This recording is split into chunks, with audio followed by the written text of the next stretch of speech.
YouTube channel में उपस्थित सभी को मेरा नमस्कार। आज का जो विषय है वो बहुत ही हम सबके लिए प्रयोज्य है और क्यों ना ये जीवन ही जिसके ऊपर आधार बनकर खड़ा है और वो है हमारा भोजन।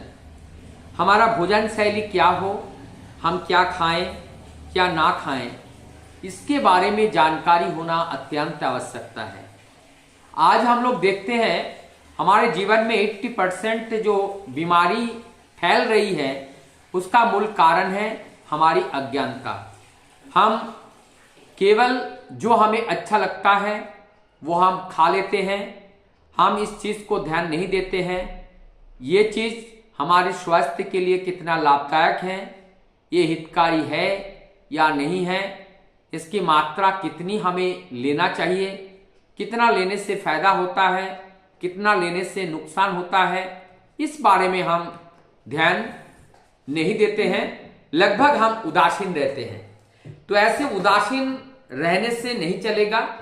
आज के जिस युग में हम लोग जी रहे हैं और ये जो कलयुग का जो चरम समय चल रहा है, इस समय पे हर चीज में बहुत ही मिलावट है।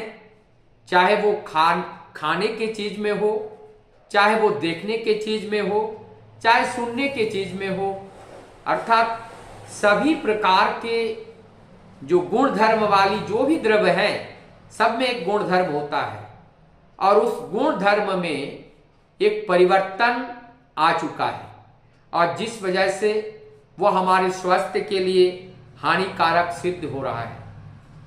आज मैं मूलभूत कुछ बातें रखूंगा जो साधारणता हम लोगों को ध्यान रखने की बहुत ही आवश्यकता है और सुबह दोपहर शाम अधिकांश लोग सुबह दोपहर शाम कुछ ना कुछ आहार के रूप में प्रयोग करते हैं और इस प्रयोग में हम देखेंगे इसमें बहुत सारी बातें हैं।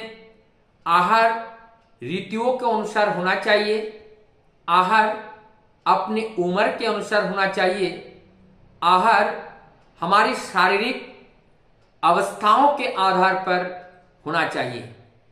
तो जो हम इस भोजन को ग्रहण कर रहे हैं, हम नॉर्मल एक व्यक्ति मानते हैं कि एक शाकाहारी व्यक्ति है, एक मांसाहारी व्यक्ति है और इस शाकाहारी और मांसाहारी व्यक्तियों को डिवाइड करते हुए हम सुबह हमारी भोजन में क्या होना चाहिए, दोपहर को हमें भोजन कैसा होना चाहिए और शाम को भोजन कैसा होना चाहिए जिससे हम निरोग रह सकते हैं, इस विषय पर हम बातें करने का प्रयास करेंगे। इसमें सबसे पहली बात है कि हमारी भोजन का जो शैली है, एनर्जी कंटेंट हमारा कैसा होना चाहिए। सुबह का जो भोजन है हाई एनर्जेटिक होनी चाहिए, दोपहर का भोजन है सुबह के भोजन से कम, उसमें जो प्रोटीन की मात्रा, भोजन की जो हार्डनेस है वो डिपेंड करता है उसमें कितना फैट है, कितना प्रोटीन्स है, कितना ऑयल्स हैं, इसके ऊपर निर्धारित करता है कि ये भोजन कितना हार्ड है। तो जो हार्डनेस के आधार पर भोजन की जो क्रमिक परिवर्तन है मॉर्निंग से लेकर इवनिंग तक, ये डिक्रीजिंग ऑर्डर में होनी चाहिए हार्डनेस के आधार पर। अर्थात अगर भोजन हम ज्यादा प्रोटीन का इस्तेमाल करना है हम मॉर्निंग में इस्तेमाल करें, उससे कम प्रोटीन युक्त भोजन को अगर लेना है वो दोपहर को इस्तेमाल करें और सबसे कम प्रोटीन युक्त भोजन को ग्रहण करना है तो वो शाम को ग्रहण करें। और ये चीज देखा गया जब हम शाम की भोजन को लो प्रोटीन युक्त भोजन के साथ साथ जब हम सुपच्च और अल्प आहार करते हैं, हमारे भोजन भूख जितने लगे भूख से कम यानी कि आधा मात्रा में भोजन अगर हम रात में करते हैं तो हमारा जो स्वास्थ्य है वो अत्यंत अच्छा रहता है। अब हम डिवाइड करते हैं मॉर्निंग में, इवनिंग में और मॉर्निंग में और मिड टाइम में, जो नून के टाइम और नाइट में हम किस तरह का आहार को ग्रहण करें।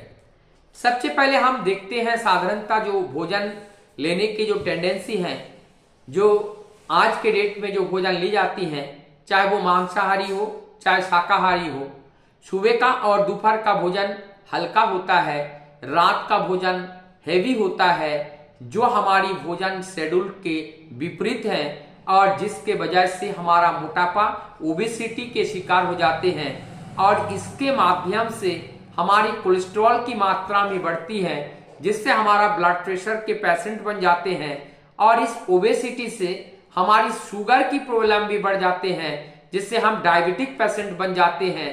तो ये हमारा खाने की शेड्यूल को बदलना पड़ेगा और ध्यान रखना पड़ेगा, इसको रिवर्स करना पड़ेगा, उल्टा करना पड़ेगा। मॉर्निंग में हम अगर मांसाहारी के दृष्टिकोण से देखें या मांसाहारी भी ना हो, लेकिन आज हम कॉमनली देखते हैं सुबह का टाइम फास्ट फूड का इस्तेमाल करते हैं, ऑयली चीज का इस्तेमाल करते हैं, पूरी पराठे का इस्तेमाल करते हैं और वही दोपहर के लिए भोजन के रूप में भी लोग ले जाते हैं। ये हमारे शरीर के लिए बहुत ही नुकसानदायक होता है। इसके बाद जो दोपहर का जो भोजन होते हैं, दोपहर के भोजन में भी वहाँ पे ऑयली चीज का हम प्रयोग करते हैं, वो भी हमारे स्वास्थ्य के लिए नुकसानदायक होते हैं और दोपहर के टाइम में ज्यादा से ज्यादा सलाद का इस्तेमाल हमें करना चाहिए। उसके बाद शाम का टाइम का जो भोजन है और शाम के टाइम के भोजन में लाइट भोजन होना चाहिए और लाइट भोजन में हम दाल ले सकते हैं और लाइट भोजन में हम अपने जितने भी सब्जियां हैं वो सब्जियां का इस्तेमाल कर सकते हैं। कम ऑयल और कम सूखी मिर्ची का इस्तेमाल बिल्कुल ही ना करें, मसाले का प्रयोग ना करें।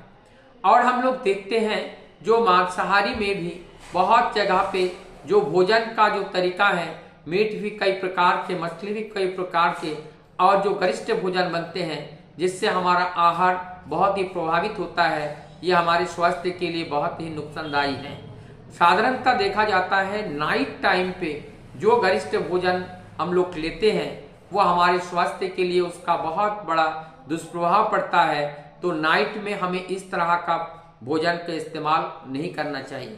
जैसे अंडे लेने का जो फ्राई करके हम रात में खाते हैं, यह हमारे स्वास्थ्य के लिए बहुत ही नुकसानदायी होते हैं।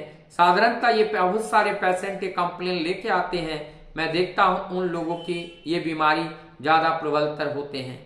जो भी नाइट का भोजन हो वो हल्का होना चाहिए और अर्ध भोजन करना चाहिए और ज्यादा से ज्यादा जो पानी की मात्रा है बॉडी को मेंटेन करना चाहिए, जिससे ये डाइजेशन होने में आसान होता है और हमारी पाचन क्रिया को भी मजबूत रखते हैं और उसमें हार्मोन्स और एंजाइम का प्रॉपर सिक्रेशन होता है, जिससे हमारी स्वास्थ्य बहुत अच्छा रहता है। हम निरोग रह पाते हैं और निरोग रहने से दीर्घ आयु के अधिकारी ये हमें गिफ्ट इनके साथ साथ मिलते हैं, जो लोग इस चीज को ध्यान रखते हैं। एक हम सुबह का जो नाश्ते का जो परंपरा है, दोपहर का भी बहुत लोग नाश्ता लेते हैं, शाम का भी इंटरवल के रूप में लेते हैं, जिसमें चाय का प्रयोग करते हैं, फ्राई किए हुए चीज का प्रयोग करते हैं। ये भी बहुत नुकसानदायक है। जो लोग चाय पीते हैं और जो पकौड़ी समोसे इस्तेमाल करते हैं, मैं उन लोगों को कहता हूँ इन जगह पे इस चीज को ना लेकर के आप जो है आयुर्वेदिक में जो हर्बल चाय आते हैं उसका इस्तेमाल करें, सलाद का इस्तेमाल करें, फल का इस्तेमाल करें, फ्रूट का इस्तेमाल करें। ठंड का समय है, नाइट में ड्राई फ्रूट का इस्तेमाल करें, दूध का इस्तेमाल करें। यह हमारे स्वास्थ्य के लिए बहुत ही लाभदायक होते हैं। आप आशा है आप सबको अच्छा लगा होगा और अगर अच्छा लगे तो इस वीडियो को और जगह पे शेयर कर दीजिएगा और जिसको अच्छा लगे से ज़्यादा सब्सक्राइब कीजिएगा। मैं आप सबकी मंगल प्रार्थना करता हूँ और यही आशा करता हूँ आप सभी लोग निरोग रहे, स्वस्थ रहे। सबको मेरा नमस्कार।